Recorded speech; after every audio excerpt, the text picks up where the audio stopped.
Students, welcome to Y academy again. मैं Yogesh Agarwal physics के इस क्लास में आपका स्वागत करता हूं। हम जो टॉपिक पढ़ रहे थे force and laws of motion, आज उसी को आगे बढ़ाते हैं। तो हमने उसमें न्यूटन्स लॉज ऑफ मोशन पढ़ना शुरू किया था और न्यूटन्स लॉज ऑफ मोशन में हमने न्यूटन्स लॉज ऑफ मोशन में हमने पहला लॉ पढ़ लिया था, that was first law was Newton's first law of motion.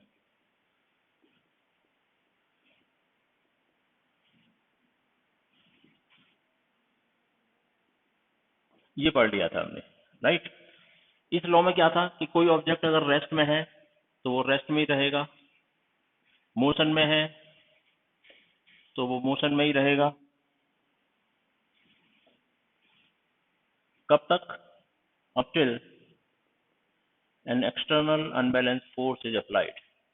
External unbalanced force is applied. तो इसका मतलब क्या हो गया कि अगर कोई ऑब्जेक्ट रेस्ट में है, ये किसी सरफेस पर रखा हुआ है, तो इसके ऊपर अगर अपन एक्सटर्नल फोर्स लगा दें, अनबैलेंस्ड एक्सटर्नल फोर्स अगर हम इधर इस पे लगा दें, तो ये ऑब्जेक्ट मूव करना शुरू कर देगा। तो इसका मतलब क्या हुआ, मोशन जो ऑब्जेक्ट के अंदर आई, मोशन, ये जो मोशन है ना, it is due to the force. तो क्या लिख सकते हैं हम? फर्स्ट लॉ से क्या सीखा? Motion is due to unbalanced force.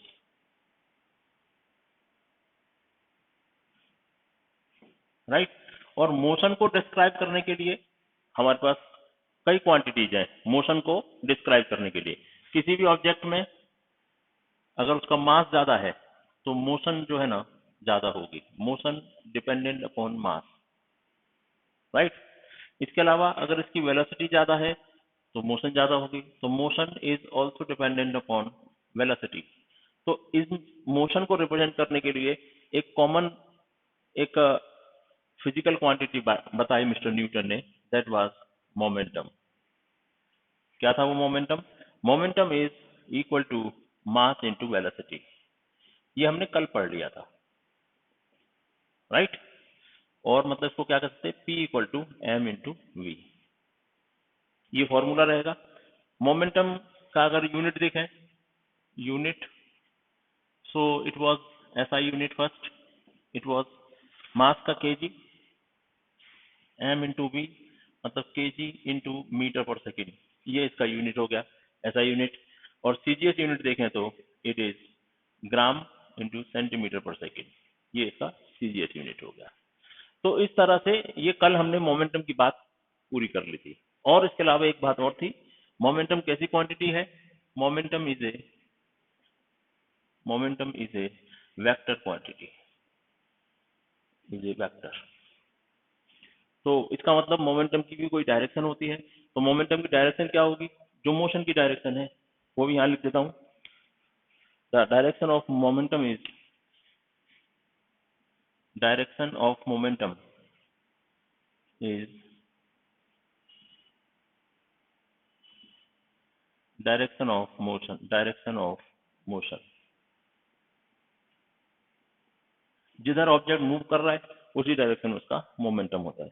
तो मोमेंटम एक तरीके से किसी भी ऑब्जेक्ट की मोशन की क्वांटिटी को, अमाउंट ऑफ मोशन, वो शो करता है, राइट। तो हम फाइनली ये सब समरी थी जो हमने कल की थी, और इसमें हम फाइनली मोमेंटम के बारे में क्या लिख सकते हैं वो मैं यहां लिख देता हूं, एक final word, that is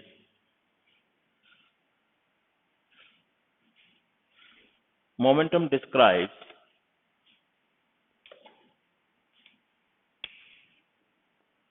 amount of motion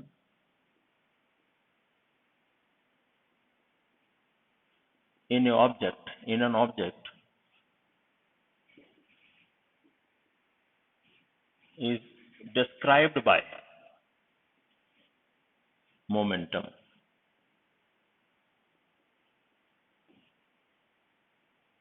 right.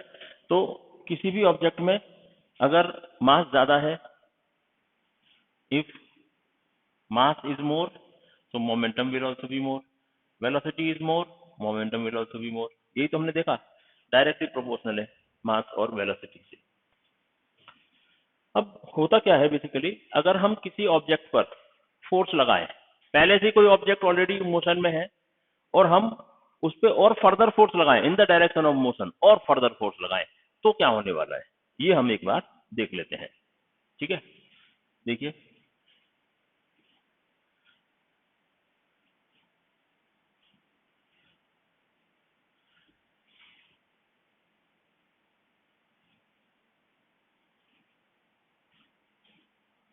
क्या होता है। देखिए अगर कोई ऑब्जेक्ट है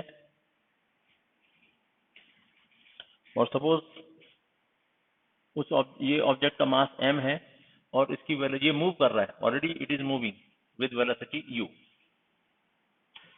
v1 भी कह सकते हैं इसको, आप u कह देंगे, v1 कह सकते हैं। और हम अगर इसके ऊपर फोर्स लगाते हैं, क्या किया हमने, if object is already in motion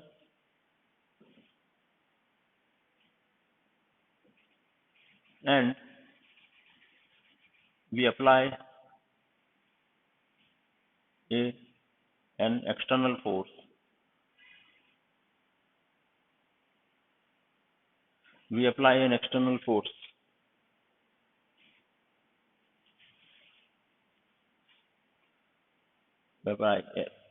force then what will happen, अगर कोई ऑब्जेक्ट ऑलरेडी u वेलोसिटी से चल रहा है, ये जैसे उसके ऊपर और हम फर्दर फोर्स लगा दें, तो क्या होगा, उसकी वेलोसिटी बदल जाएगी, फोर्स ज्यादा लगने की वजह से वो और तेज भागेगा, right. Then velocity of object increases,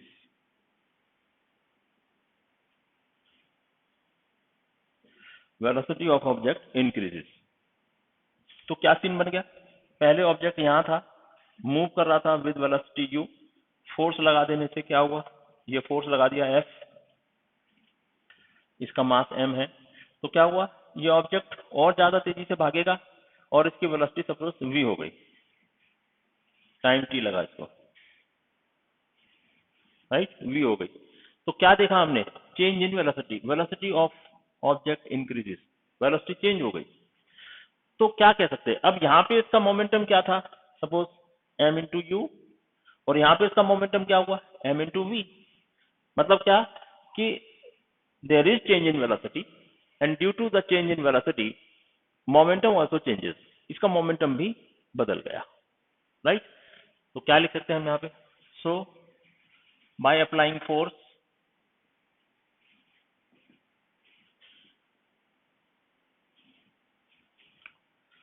the momentum changes, momentum change हो गया। तो if initial momentum p1 was equal to, यहाँ पे क्या है, m into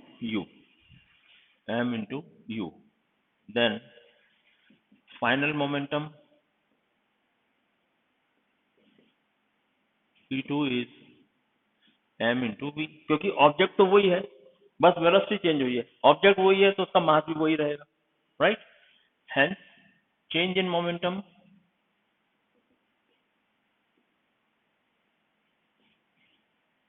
delta p is equal to p2 minus p1, final momentum minus initial momentum, that becomes m into v minus m into u, so delta p we can say is m v minus u, यानी change in momentum हो जाता है जब किसी object पर हम force लगाते हैं।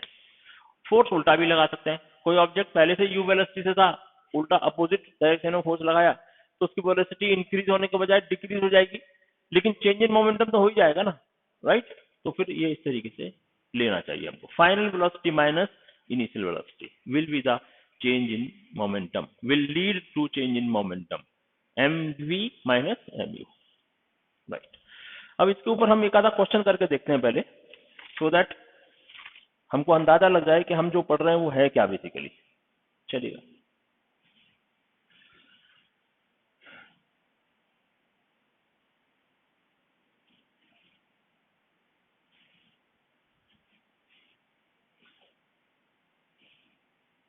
क्वेश्चन लिखता हूं मैं एक, फिर उसको करने के बाद हम चेक करेंगे कि हमने क्या समझा। पहले सिंपल क्वेश्चन, हमारा फंडा वही रहेगा, हम न्यूमेरिकल्स जब भी करते हैं ना तो पहले एक आधा इजी क्वेश्चन, फिर थोड़ा थोड़ा डिफिकल्टी लेवल बढ़ाते हैं। पहला क्वेश्चन लिखते हैं इसमें, question 1, that is a body of mass 10 kg moves with a velocity of 50 centimeter per second. A body of mass 10 kg moves with a velocity of 50 centimeter per second. Moves with a velocity of 50 centimeter per second. Calculate its momentum. Calculate its momentum. इसका momentum बताइए।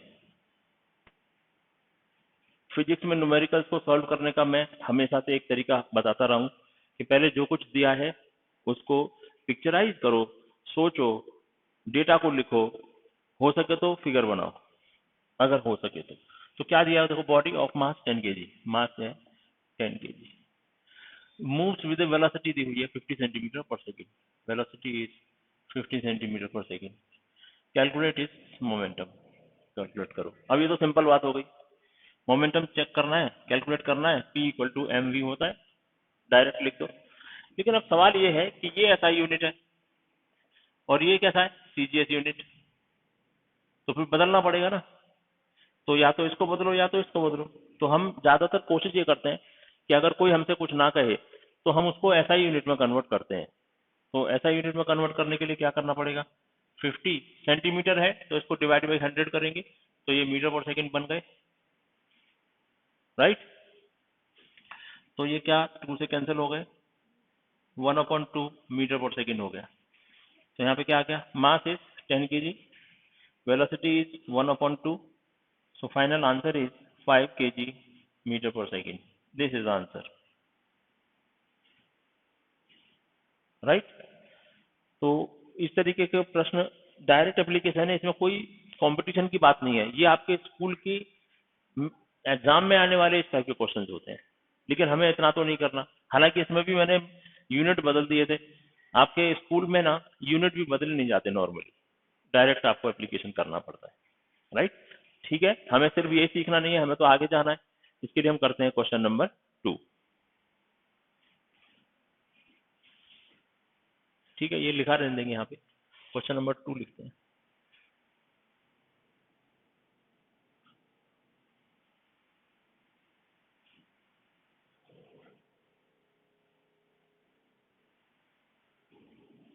देखिए question number 2 क्या कहता है,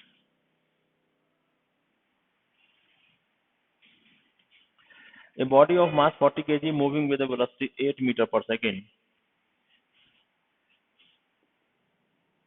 a body of mass 40 kg moving with a velocity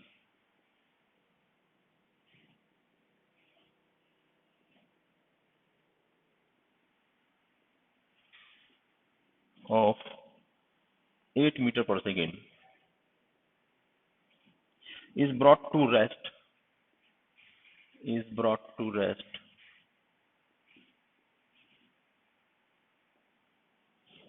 after some time.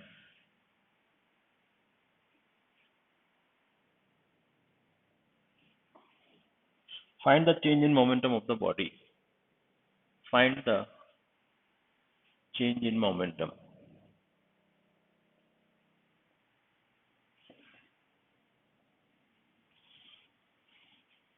Right, तो ये पता करना है आपको।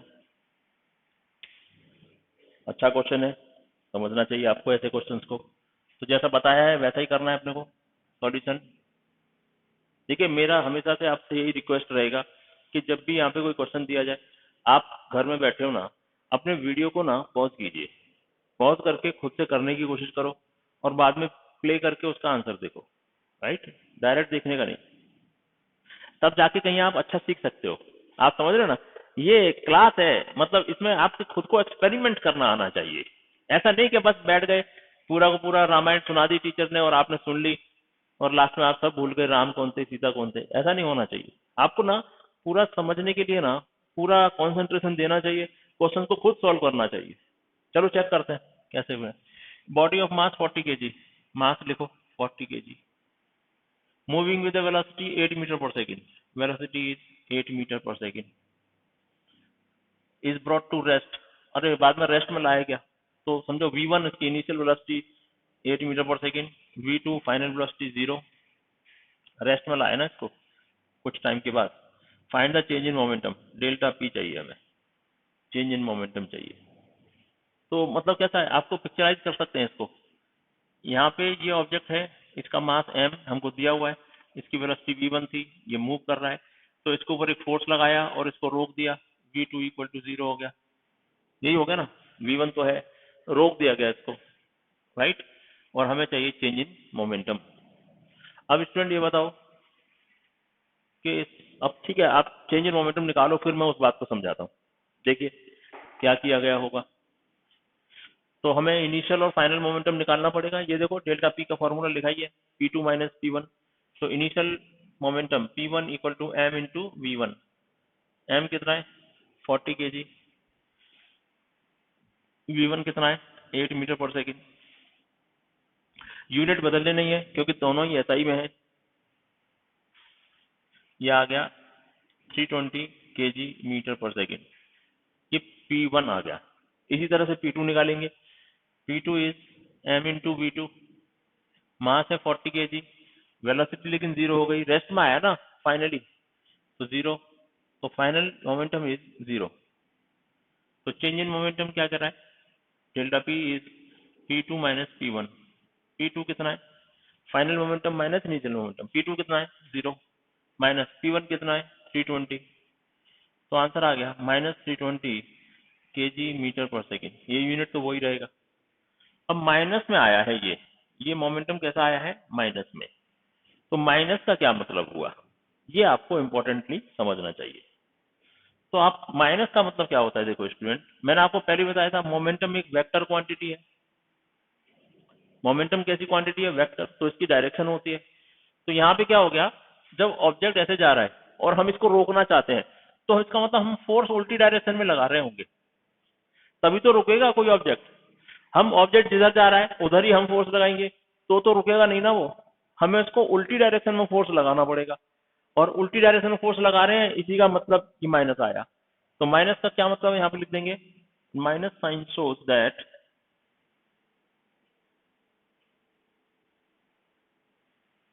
we applied force in opposite direction of the motion, opposite direction of the motion।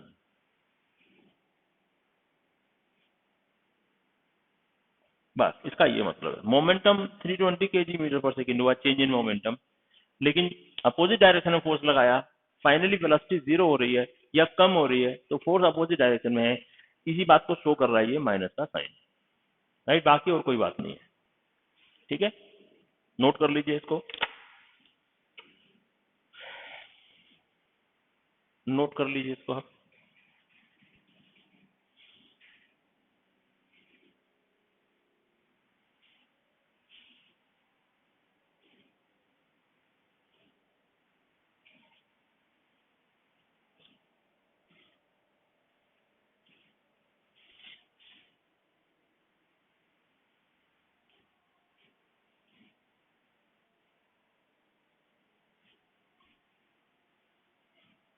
चलिए एक और क्वेश्चन लिखते हैं, बहुत अच्छा क्वेश्चन है, आपको मजा आएगा वो क्वेश्चन करेंगे तो। Question number 3, when a ball of mass 2 kg, when a ball of mass 2 kg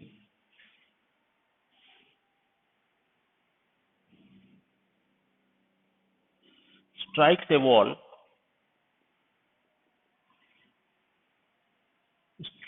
wall, with a velocity of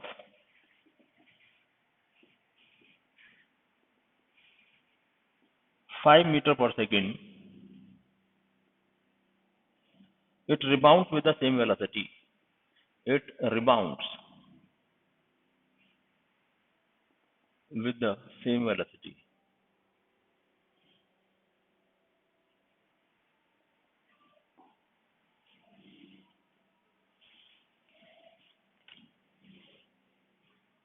Find the change in momentum.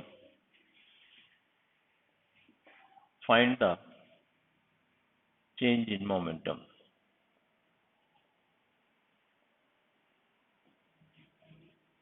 करके देखिए आप, ये अच्छा क्वेश्चन है, आपको ये ऐसे प्रश्न करने चाहिए, ये एकदम कंपटीशन में आने वाला क्वेश्चन है।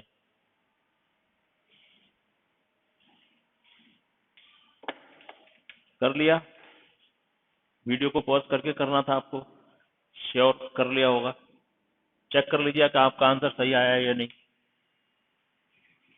इसको पिक्चराइज करना पड़ेगा बच्चों, पहले इसका एक पिक्चर बनाना पड़ेगा।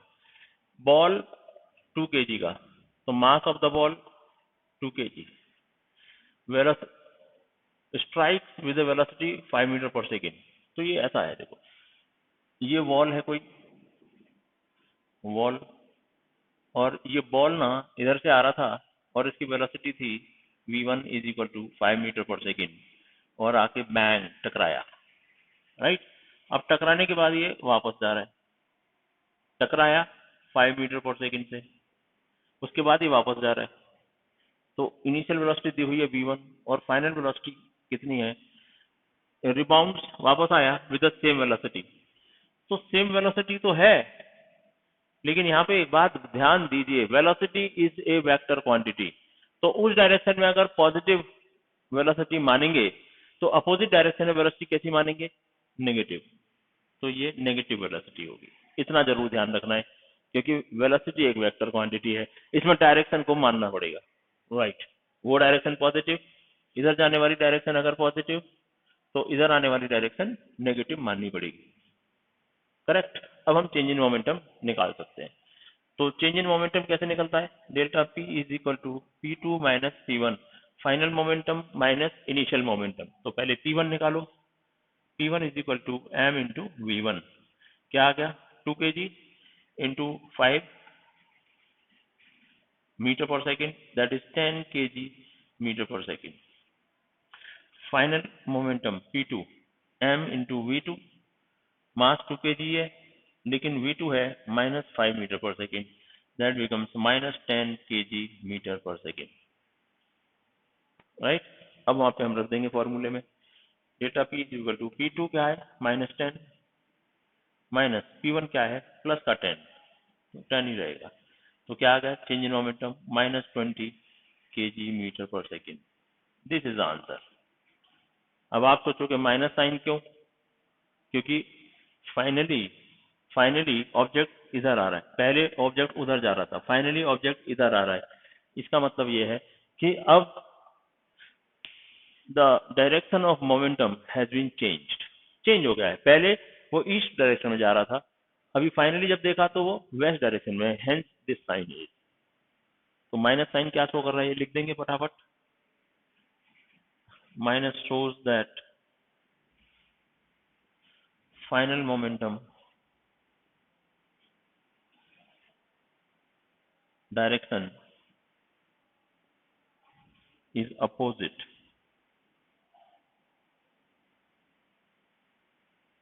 to the initial momentum.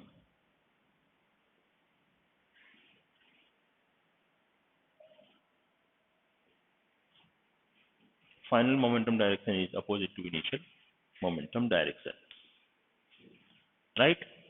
तो इस तरह से ये चेंज इन मोमेंटम के क्वेश्चन आपने कर लेने चाहिए, और उसके बाद हम आगे बढ़ सकते हैं। अभी और भी क्वेश्चन हो सकते हैं, लेकिन ठीक है, अभी कई सारे क्वेश्चन हम बाद में कर लेंगे। हम सबसे पहले अब आगे बढ़ते हैं, और हमारा आगे का सफर जो है वो है, अब तक ये सब कुछ जो हमने पढ़ा वो था Newton first law of motion का पार्ट।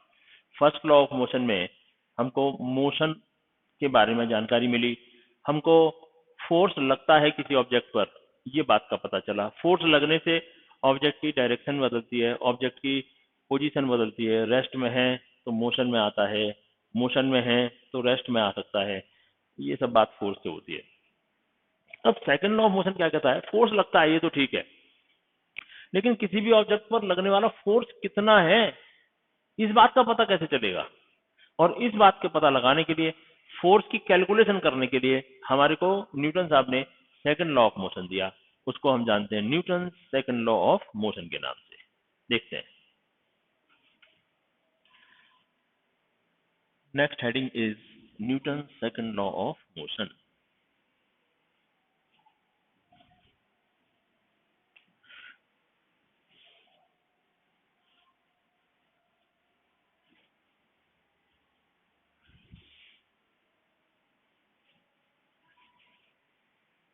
देखिए Newton second law of motion क्या कहता है।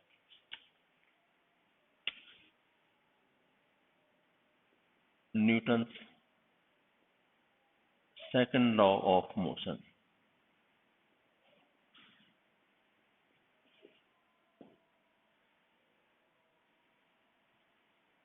Newton second law of motion क्या कहता है, मैंने जैसे अभी बताया कि जब हम किसी ऑब्जेक्ट पर फोर्स लगाते हैं, जब किसी ऑब्जेक्ट पर फोर्स लगाते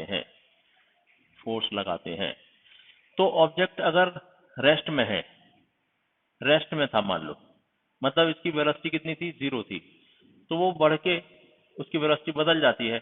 इसका मास m था, इसका मास m है, और इसकी वेलोसिटी सपोज v बन जाती है, टाइम t लगता है इस बात को। अगर हमने किसी ऑब्जेक्ट पर जो कि रेस्ट में था इनिशियली, उसके ऊपर फोर्स लगाया और फोर्स लगाने से टाइम t सेकेंड के बाद उसकी वेलोसिटी 0 से बढ़कर v हो गई, राइट। तो मतलब क्या है, फोर्स लगाने से क्या हुआ, there is a change in velocity, right. तो ये फोर्स की कैलकुलेशन करना है, तो बताओ बच्चों ये फोर्स कितना होगा, ये हमें न्यूटन साहब ने बताया। तो मैं क्या लिखता हूं, this law is used for calculation of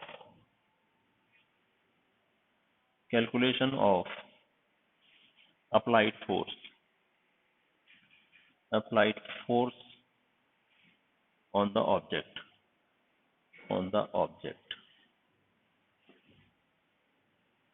due to which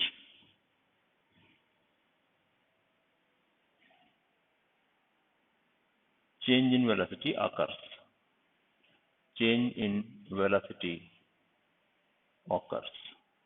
जिसकी वजह से चेंज इन वेलोसिटी हुई, राइट। तो न्यूटन साहब ने भी बताया।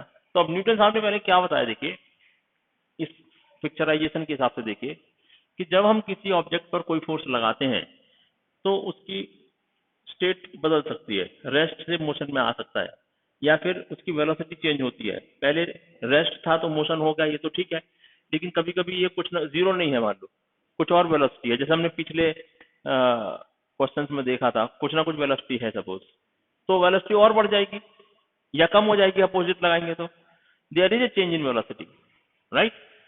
तो ये मैंने यहीं पे लगाया, this law used for calculation of applied force on the object due to which change in velocity occurs. तो हम क्या लिखें, देखो change in velocity due to change in velocity can be seen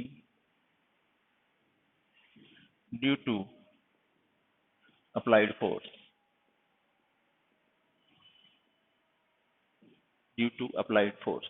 लेकिन बच्चों यहाँ पे आप देखो क्या कि ये t सेकंड में बदल रहा है, तो इसका मतलब क्या हुआ, जब हम फोर्स लगा रहे हैं तो ऑब्जेक्ट का वेलोसिटी u से v हो गया t सेकंड में, तो इसी को तो हम एक्सीलरेशन कहते हैं, change in velocity per unit time, right. तो क्या कह सकते हैं हम, change in velocity per unit time is called as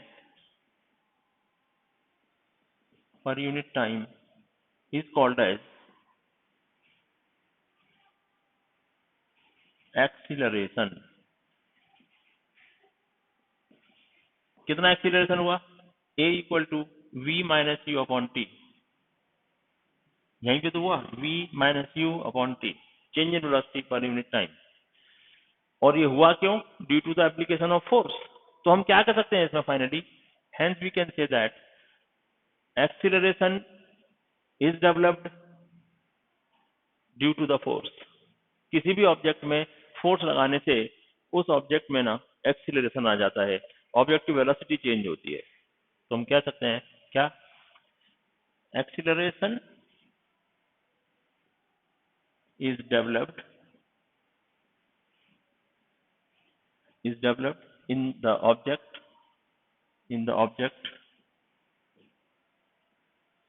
due to the application of force, due to applied force,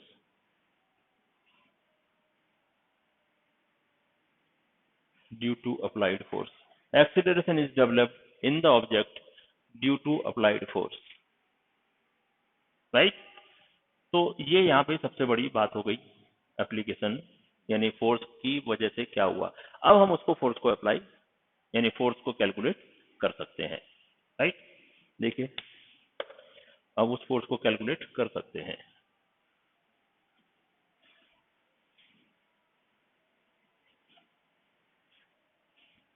अब देखिए यहाँ पे एक और बात देख रहे हैं क्या आप, ये सब आप नोट कर लीजिए, उसके बाद देखते हैं। एक और बात हो गई इसमें, फोर्स लगाने की वजह से वेलोसिटी चेंज हो गई। तो पहले इसका मोमेंटम एम यू था, अब इसका मोमेंटम ये एम लिख दिया मैंने, ये एम है बेसिकली, ये मास एम है।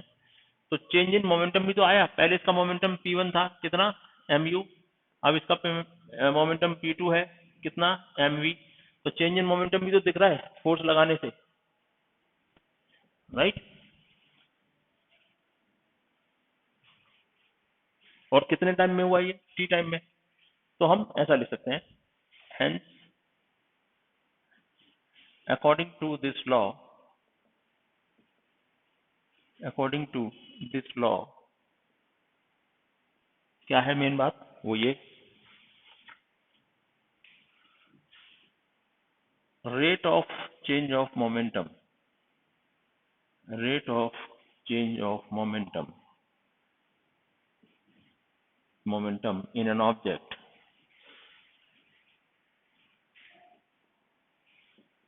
is called force, is always equal to, ऐसा लिख देंगे, is always equal to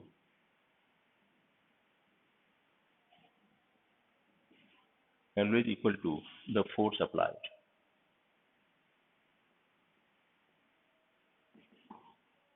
rate of change of momentum in an object is always equal to the force applied। तो rate of change of momentum क्या है, यहाँ पे देखो change in momentum क्या है, change in momentum P2 minus P1 that is mv minus mu that is mv minus u। और तो रेट ऑफ चेंज ऑफ क्या हुआ, rate of change of momentum is equal to, आपको पता rate of change जब करते हैं with respect to time ही होता है हमेशा, that is M V minus you upon T. तो यही हमको दिया हुआ है, rate of change of momentum is direct is always equal to the applied force, या is always directly proportional to भी लिख सकते हैं इसको हम, is always directly proportional to, is always directly proportional to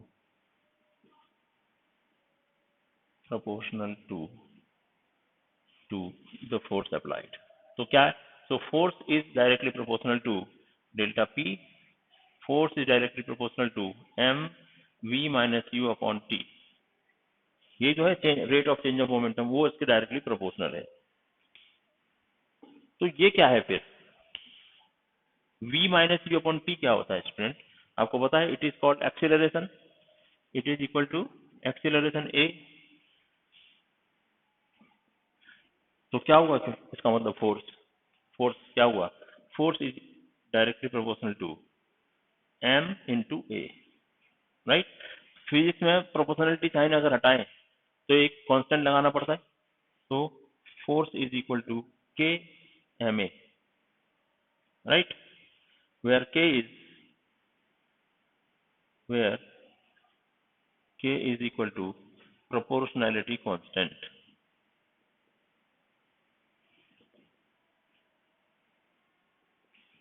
तो इफ k इक्वल टू 1 ये मान लें तो F equal to ma। This is called equation of Newton second law of motion. Newton law में ये सेकंड लॉ की ये equation होती है, F is equal to ma। Right, तो आप नोट कर लीजिए, इसके ऊपर हम कई सारे क्वेश्चंस भी करेंगे, लेकिन कमिंग पीरियड में। आज के लिए इतना ही काफी है। Have a nice day, have a great day, thank you very much.